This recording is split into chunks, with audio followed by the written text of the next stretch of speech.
Ya ini kan khas NU ya, khas pesantren. Sebenarnya saya keberatan pakai istilah khas NU, pakai khas pesantren karena NU itu anaknya pesantren, jangan dibalik pesantren anaknya NU karena sebelum ada NU itu ada pesantren. Tapi kayaknya Unisma lebih suka pakai bahasa NU dan saya ya agak-agak orderan yang terpaksa disuruh ngomong. Ini agak apa ya, agak kacau sebetulnya ini agak kacau. Jadi NU itu sama pesantren itu tua pesantren. Jadi NU dilahirkan pesantren, bukan dibalik pesantren dilahirkan NU. Sehingga barokahnya didirikan pesantren ini, kadang nyuwun sewu sekali Mbah Hasyim itu kadang ide besar beliau itu ora dituruti wong NU. Jadi Mbah Hasyim cara kula kok dadi Mbah Hasyim ya mangkel. Mbah Hasyim itu ngarangno kentong. Nggih ngaramno beduk, tapi wong NU nganggo kentong. Dan uniknya Mbah Hasyim enggak tersinggung. Karena ciri khas pesantren itu membolehkan perbedaan apa? Pendapat.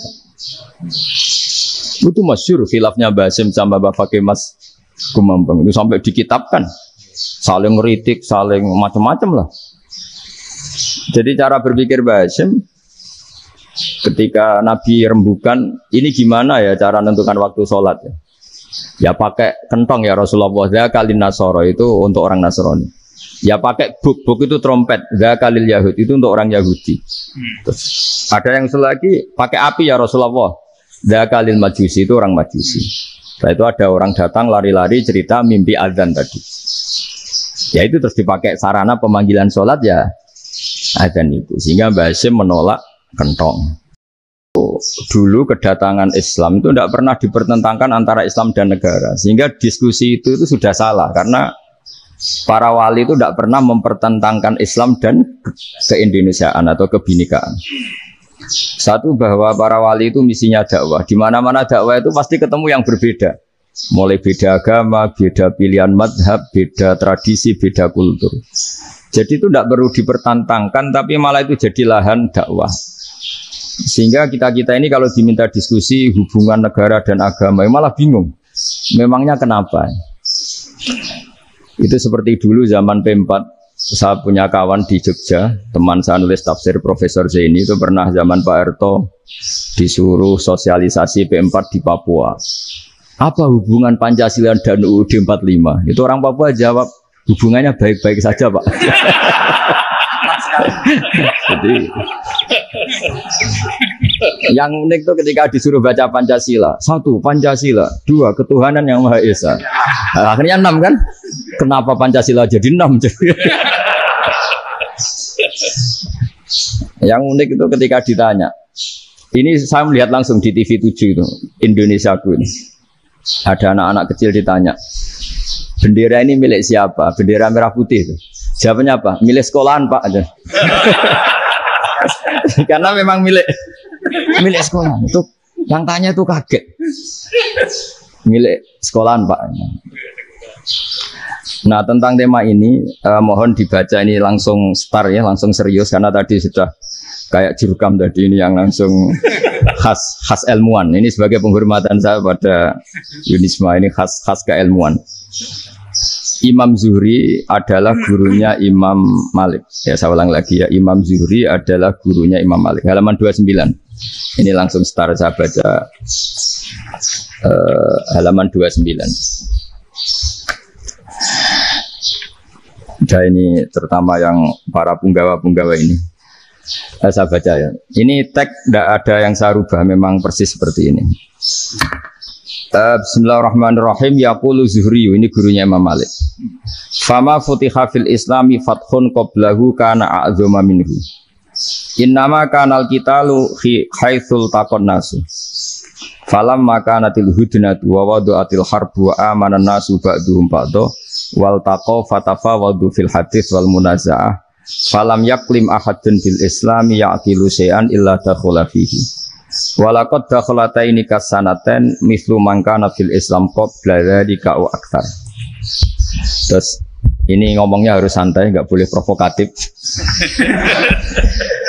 Begini, kita tahu dalam perdamaian Hudaybiyah itu poin-poinnya itu semuanya merugikan Islam. Di antaranya adalah jika yang Islam masuk kafir harus dibiarkan karena berarti masuk ke habitat asli. Karena Nabi sebelum jadi Nabi komunitas pokok itu kafir, sehingga kalau Islam masuk kafir kembali ke habitat. Tapi kalau Islam masuk kafir, kafir masuk Islam itu harus dikembalikan karena dianggap bid'ah. Maka kalau kamu dituduh bid'ah itu tenang saja dulu. Nabi itu ya dituduh ji'ta bidinin muhdas. Kamu datang dengan agama yang baru. Cuma agak diteruskan wa kullu muhdasatin bid'ah wa kullu bid'atin dalalah. Jadi orang-orang kafir dulu kalau ngomentari Nabi ya ji'ta bidinin muhdas. Kamu datang dengan agama yang apa? Baru. Nabi nurut. Semua perjanjian yang merugikan Islam itu Nabi nurut. Tapi Nabi hanya minta satu hal, jangan ada perang 10 tahun. Dan orang boleh seminar, boleh diskusi tentang Islam. Ya ini dengerin betul ini. Jadi saya tidak akan provokatif, ini pakai logika. Nanti bisa dipakai disertasi doktor. Tapi saya minta orang boleh diskusi, boleh seminar tentang Islam. Akhirnya saat itu juga ada orang yang masuk Islam.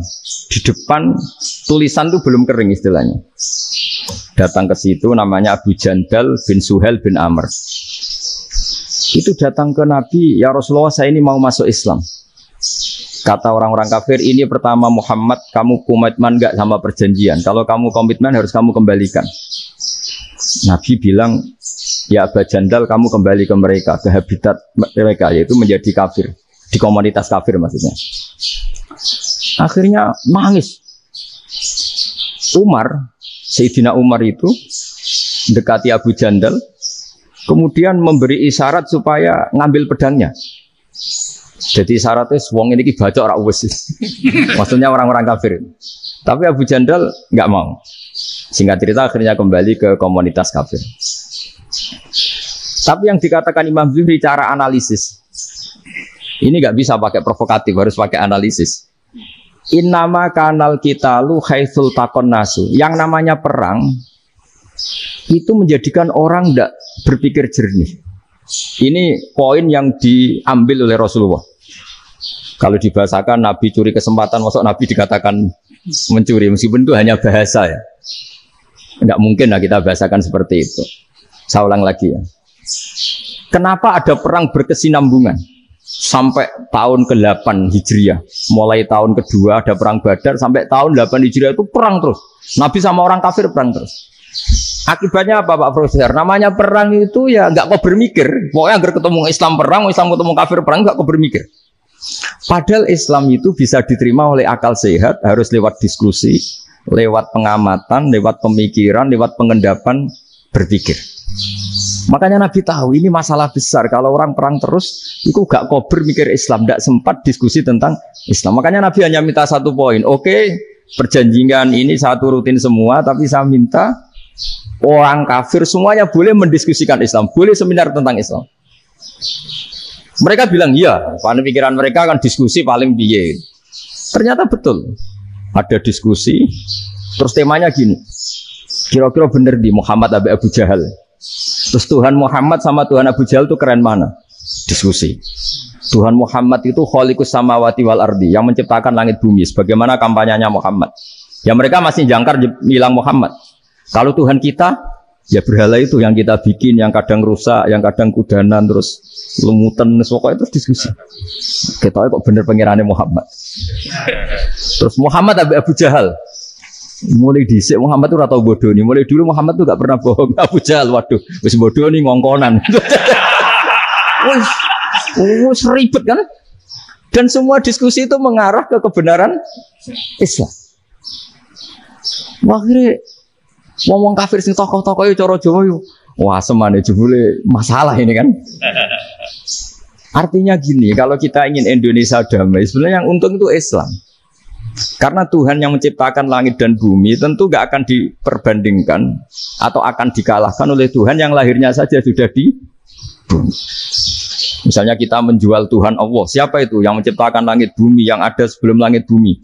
Bandingkan dengan Tuhan yang lahirnya di bumi, ada tanggal lahirnya, ada aktenya, kan sudah ribet kan? Begitu juga kalau memperbandingkan tokoh. Muhammad itu siapa?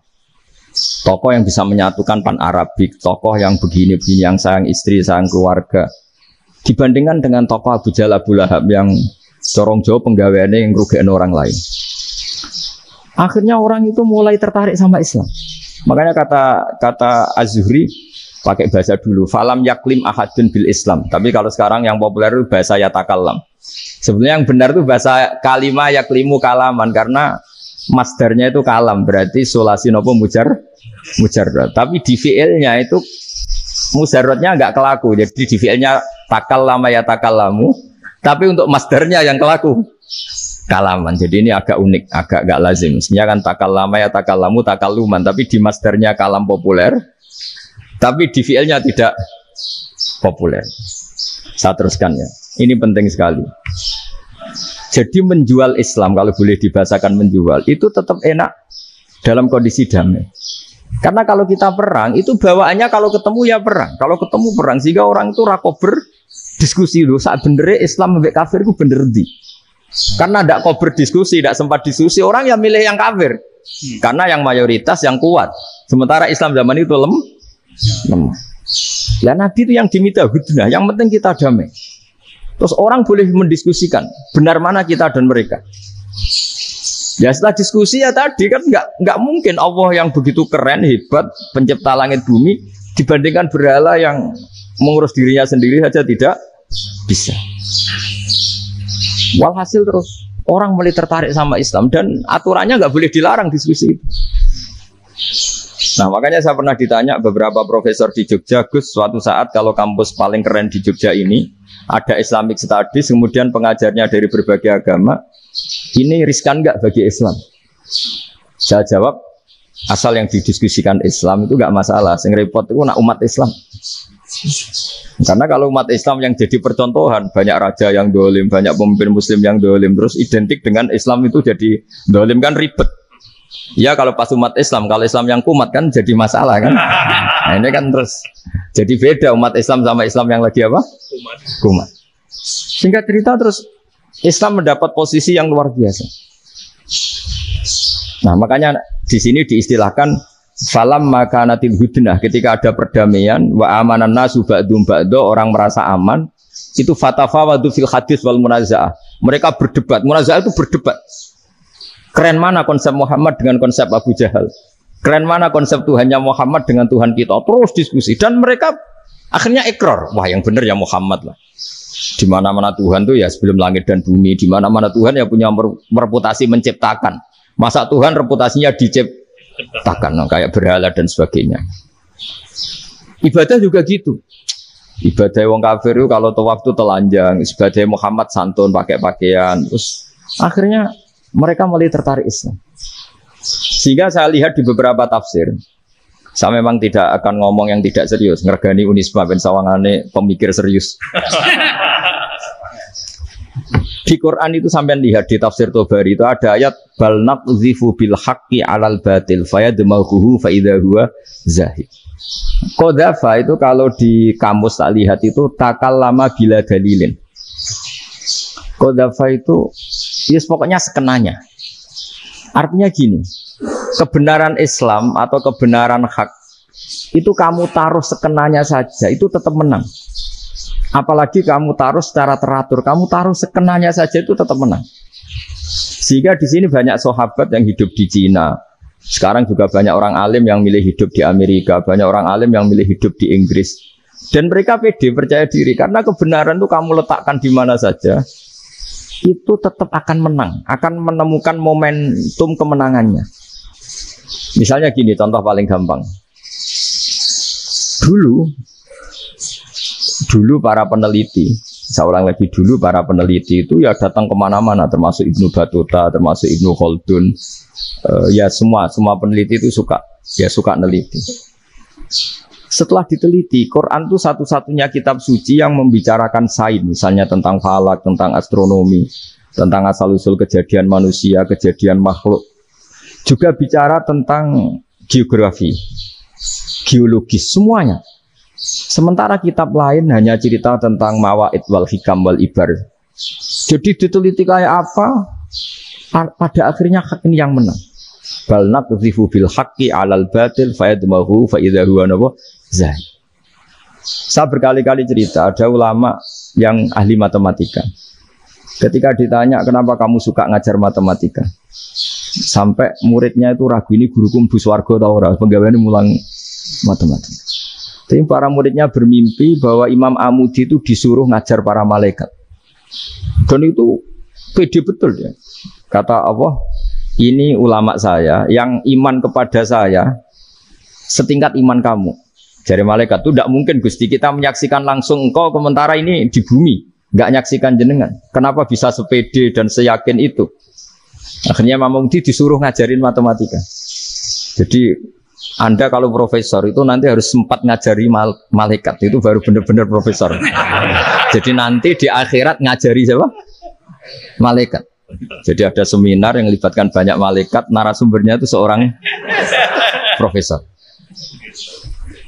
Itu ketika kenapa engkau begitu yakin kalau Allah itu Tuhan dan Allah itu Al-Wahidus Shomad.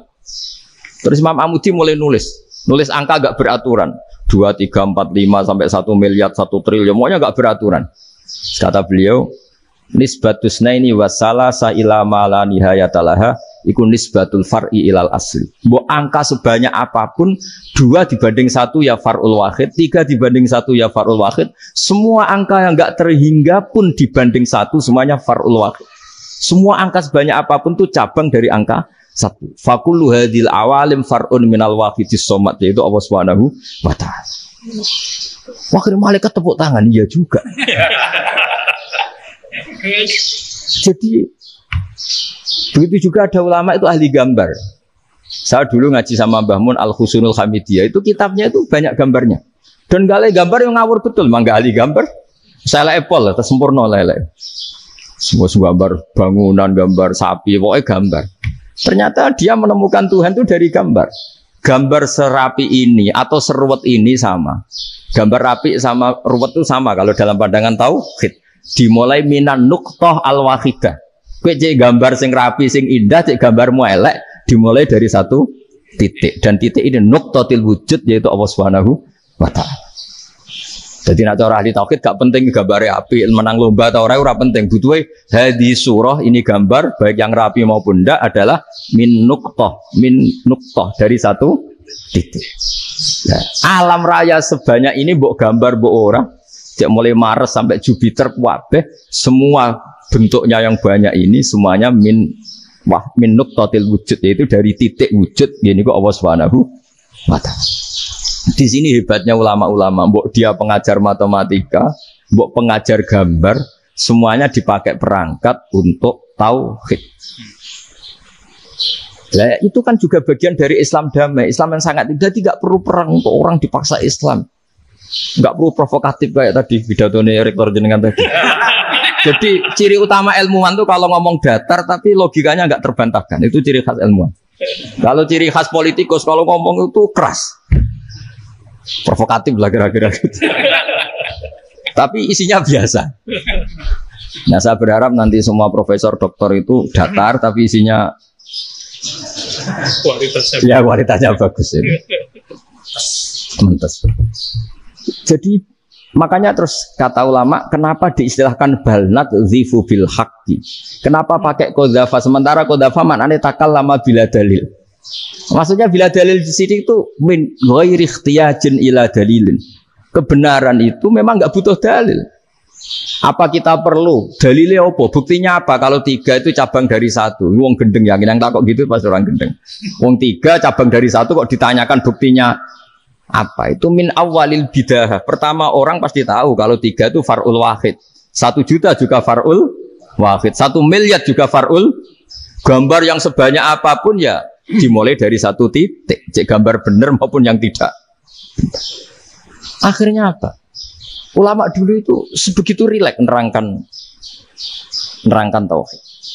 Lalu kenapa asma ini yang ya ini kan khas NU ya, khas pesantren. Sebenarnya saya keberatan pakai istilah khas NU, pakai khas pesantren karena NU itu anaknya pesantren, jangan dibalik pesantren anaknya NU karena sebelum ada NU itu ada pesantren. Tapi kayaknya Unisma lebih suka pakai bahasa NU Dan saya ya agak-agak orderan yang terpaksa disuruh ngomong. Ini agak apa ya, agak kacau sebetulnya, ini agak kacau. Jadi NU itu sama pesantren itu tua pesantren. Jadi NU dilahirkan pesantren, bukan dibalik pesantren dilahirkan NU. Sehingga barokahnya didirikan pesantren ini, kadang nyuwun sewu sekali berbahasim itu kadang ide besar beliau itu ora dituruti wong NU. Jadi Mbah Hasim cara kula kok dadi Mbah Hasim ya mangkel. Mbah Hasim itu ngarangno kentong. Nggih ngaramno beduk, tapi wong NU nganggo kentong. Dan uniknya Mbah Hasim enggak tersinggung. Karena ciri khas pesantren itu membolehkan perbedaan apa? Pendapat. Itu masyhur khilafnya Mbah Hasim sama Mbah Fakih Mas Kumambang itu sampai dikitabkan. Saling ngeritik, saling macam-macam lah.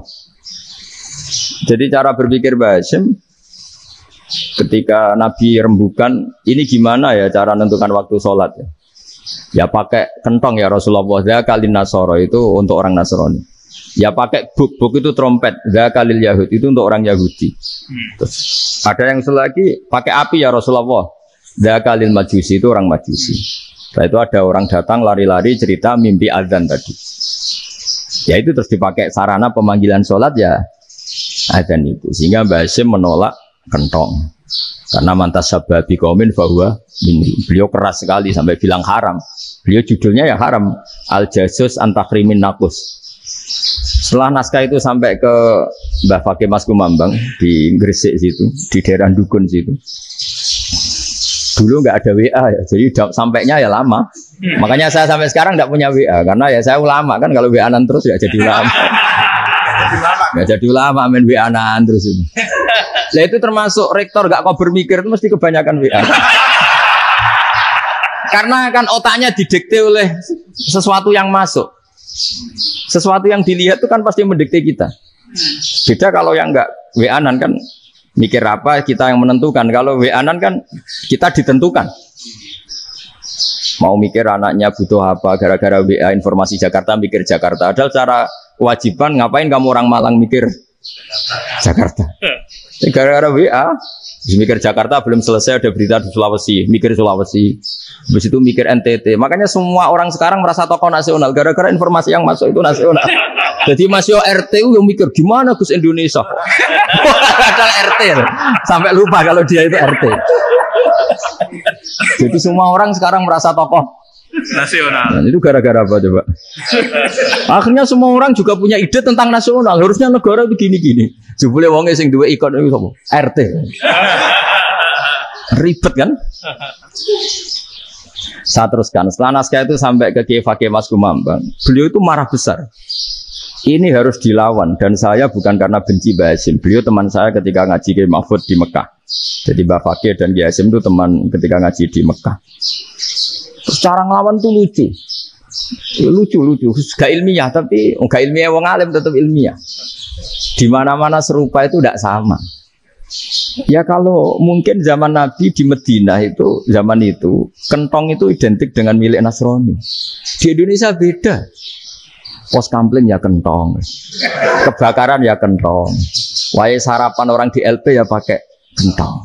Jadi tidak ada jaminan kalau kentongan itu identik dengan Nasrani. Lalu haramnya di mana? Yang di mana-mana tasabuh itu identik. Ini tidak identik. Mulai masalah kan? Mulai masalah. Jadi beliau gaya judul Hazruus. Hazruus itu kepala bergeleng-geleng. Sekarangan kok ngene. Jadi sekarangan kok provokatif gitu. Nah, dan itu Mbah Hasim ya hormat Mbah Fakih hormat Mbah Hasim. Saya sendiri secara pribadi itu lebih suka pendapat Mbah Hasim sebetulnya. Karena bagi saya sholat itu sakral. Ya sudahlah kalau sakral ya dipanggil dengan sesuatu yang sakral yaitu kalimat thayyibah azan. Tapi saya tidak akan bilang kalau kentongan itu haram. Karena kalau haram alasannya mirip orang Nasrani. Sementara pos kampling ya pakai kentong, ada banjir ya kentong, ada kebakaran ya kentong. Jadi tidak identik untuk misa atau untuk sholat ala Nasrani. Tapi itu dulu ya rileks saja. Dua beliau itu ya saling menghormati, padahal saling kritik. Dan dulu ulama yang beda madhab itu ya saling menghormati. Imam Syafi'i itu kalau sholat di kawasan masjid Abi Hanifah ya tidak kunut. Ketika ditanya kenapa kamu tidak kunut, sementara engkau berpendapat kunut itu sunat. Ikroman di hadal madhab, saya sangat menghormati madhab. Imam Ahmad bin Hanbal itu berpendapat kalau orang pakai bekam, pakai iftisot atau hijamah itu batal sholatnya. Sementara Imam Syafi'i mengatakan tidak batal apa sholatnya atau wudunya tidak batal. Tapi Imam Ahmad itu ditanya, apa kamu makmum Syafi'i? Bagaimana mungkin saya tidak makmum sama wali kutub seperti Imam Syafi'i? Padahal menurut keyakinan Imam Ahmad ini sholatnya batal. Ini habis ikhtiqam udah wudu. Tapi tetap saja beliau. Karena perbedaan pendapat di furu' itu lazim. Ya orang boleh berdebat. Ketika Unisma datangkan saya, itu saking senengnya kiai, apa saking sombongnya sampai ngatur kiai, kan nggak pernah bisa diperdebatkan. Itu kan orang boleh debat kan? Itu saking angkuhnya, apa saking senengnya kan nggak jelas kan? Kan dan orang boleh setuju pendapat saya, yaitu ngatur kiai itu haram. Setuju juga Pak Rektor, ekspresi mahabbah itu ya macam-macam. Dulu sahabat ya gitu, sahabat itu ada yang nggak kenal wajahnya Nabi sama sekali sampai akhir hayatnya. Ketika ditanya, lo kamu itu sahabat kok nggak tahu wajahnya Nabi? Saya nggak pernah berani memandang Nabi karena ijlalan Nabi, terlalu menghormati saya sehingga nggak berani memandang wajahnya. Ada sahabat yang penggawaannya dulu wajah Nabi sampai bisa nyifati alfiu faminunil hajib, sampai bisa nyifati detail karena dulu wajah Nabi itu ibadah. Ada seorang wali ditanya, kalau kamu di surga ingin nggak melihat Allah? Enggak. Loh, tapi semua orang ingin melihat Allah. Unazzihu dzalikal jamal an-nadhari misli. Ben gak elek-elek Allah tak delok terima aku. Wong ra jelas. Berarti kok delok pengen. Banyak. Jadi justru tapi karena saking takzimnya. Ndaklah mosok sak aku kok. Makanya saya berkali-kali cerita. Menurut kesepakatan ulama, soft awal itu paling baik. Tapi banyak juga wali yang kalau sholat itu di belakang. Koyok paling bener yang gue ngarep gitu. Lu bayangkan misalnya kamu semangat di soft awal di masjid haram, jebule sholatnya salah. Itu dari malaikat gaya nih gue ngarep, jebule raro. Ini kan di sini uang, jebule bodoh gitu. Gaya nih gue ngarep, jebule.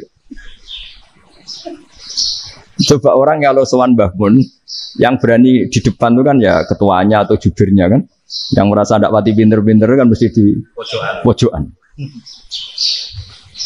Artinya sudut pandang seperti itu ya sah saja, apa? Sah saja. Makanya banyak sahabat yang jarang sowan Nabi, alasannya takut ganggu Nabi.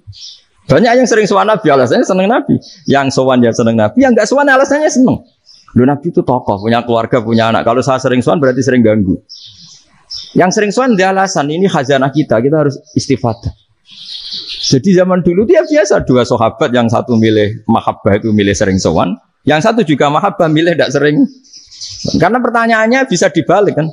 Sering sowan apa sering ganggu coba. Nabi Abedar, assalamualaikum. Nabi nimang cucunya, assalamualaikum. Ayo bener yang sowan apa bener yang enggak kalau seperti itu. Akhirnya terus diatur sedemikian rupa oleh Quran.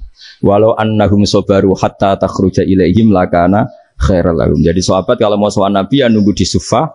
Kalau Nabi keluar berarti milik publik. Sekali masuk ke dalam tidak ada berapa yang berani sowan. La tadkhulu buyutan Nabi illa ayyudzana lakum. Kalau soal sampai masuk dalam harus nunggu dipanggil.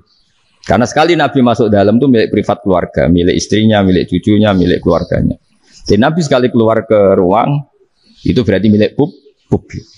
Itu terus jalan tengah. Karena kalau langsung masuk, bayangkan saya itu sering menyaksikan.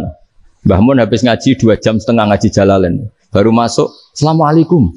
Padahal yai mungkin mau ke kamar mandi, mau ini itu. Jadi dulu itu Quran sangat modern. Sebelum ada dokter ngatur tamu, rektor ngatur tamu itu Islam sudah modern. Dia kan nggak fair kan? Misalnya saya ke Unisma harus janjian pakai ini, terus kalau misalnya kesini selonang-selonang kan lucu kan, mentang-mentang kiai terus juga sowan-sowanan selonang-selonang. Padahal kalau kita mau ke mereka pakai protokol. Sering nggak fair dunia ini, tapi karena aku kiai oleh gelo ya sudah. Akhirnya saya memutuskan nggak gampang kemana-mana karena itu. Saya sering didatangi ajudannya menteri, Gus, mau ada tamu dari Jakarta tanggal ini, mesti saya bilang, mereka milih tanggal yang mereka kosong. Kok tidak mikir apa situ kosong? Tak jawab enggak lah, sebelum diatur bahasanya dan tawaduknya gitu. Akhirnya dibalik, datang lagi, Gus jam dengan kosong apa kita menyesuaikan. Lah aku lagi ada akhlak kata saya. Itu baru punya akhlak katanya. Bukan masalah gengsi ya. Saya sendiri itu dolan ke alumni itu jarang karena ya takut. Kiai kan yo nganggur jam 09.00 nganggur, jam 10.00 nganggur. Bisa saja alumni itu kerja di pabrik, bisa saja yang latihan ekonomi di pasar. Jika kalau saya datang jam 9, iki kiai sing nilai santri ini, apa kiai sing ganggu santri. Nah karena orang ini mau melakukan rutin gak kok berpikir, pokoknya ngono jenenge silaturahim. Mau nyerah kok berpikir, padahal kalau diangen-angen ini kiai yang nilai santri ini, apa kiai yang ganggu santri ini karena datang di jam kerja. Nah, bayangkan kalau kebenaran dulu itu dikawal oleh satu peradaban perang. Jadi Nabi sesuai diangen-angen Nabi. Perang Badar menang Nabi, perang Uhud menang wong kafir, perang ini gonta-ganti. Apapun itu yang penting satu kesimpulannya, cara Rasulullah kesimpulannya satu. Orang tidak kober mikir kebenaran secara mengendapkan pikiran dengan pikiran jernih. Maka hebatnya Nabi ketika perjanjian, pokoknya saya minta nggak ada perang. Dan orang boleh mendiskusikan Islam. Itu luar biasa idenya Nabi. Karena bawaan perang itu orang kan nggak kober mikir. Ibarat seorang misalnya senang satu perempuan, ketemu rivalnya langsung perang kan gak mikir. Tapi kalau kau bermikir, jangan-jangan cawe itu rasa seneng aku. Untungnya apa untuk uang aja rasa seneng, malah mau loro hati. Terus sudahlah, buruan dialihkan kemana kan gitu. Itu nak mau amen WA nan tukaran lewat SMS atau tarung langsung, kau bermikir. Tapi kalau kau bermikir, akhirnya berpikir nih. Perempuan tadi sebenarnya yang disenangi siapa? Oke, ternyata senang Pak Erick. Sudah kita ngalah. Karena tidak ada nikmatnya kan menikahi perempuan yang sama sekali tidak mencintai kita. Tapi kalau nak kau berpikir pokoknya diprovokasi, wah gue kalah A, gue kalah B. Pikirannya kan, ojo sampai kalah. Bareng wis menang ternyata ada mas. Lah. Nah bayangkan Islam itu seperti itu dulu dipertarungkan. Doang Islam itu dinu aklin, agama yang diterima dengan akal sehat. Tapi sekarang ukurannya perang. Yang menang berarti benar, yang menang benar. Kan terus jadi repot. Itu Nabi tidak ingin, makanya Nabi ingin sudah nggak ada perang. Nah makanya kata Imam Zuhri, fathul Islam terbaik adalah orang boleh diskusi tentang Islam dan tidak ada perang. Lagi-lagi penting, tidak perang itu penting, silmun itu penting, perdamaian itu. Setelah tidak ada perang, akhirnya fatafa waktu fil hadis wal munazah, orang boleh diskusi apa saja, termasuk boleh adu polemik. Konsep satu Tuhan dan Tuhan banyak diperdebatkan. Akhirnya Nabi secara riwayat bisa menjelaskan. Muhammad, urusan kita banyak. Kalau Tuhannya satu tidak cukup, Tuhan harus banyak untuk menyelesaikan berbagai urusan. Ada Tuhan bagi rektorat, bagi macam-macam kan. Ada Tuhan untuk ngurusi utang, ngurusi BPKB, macam-macam. Terus kata Rasulullah, enak saja Nabi jawabnya. Ya kalau kamu punya majikan banyak, perintahnya beda-beda. Kamu mangkel enggak, bingung enggak? Ya susah, Mat. Kalau majikannya banyak, perintahnya beda-beda, kita jadi repot. Senang mana? Senang majikan satu.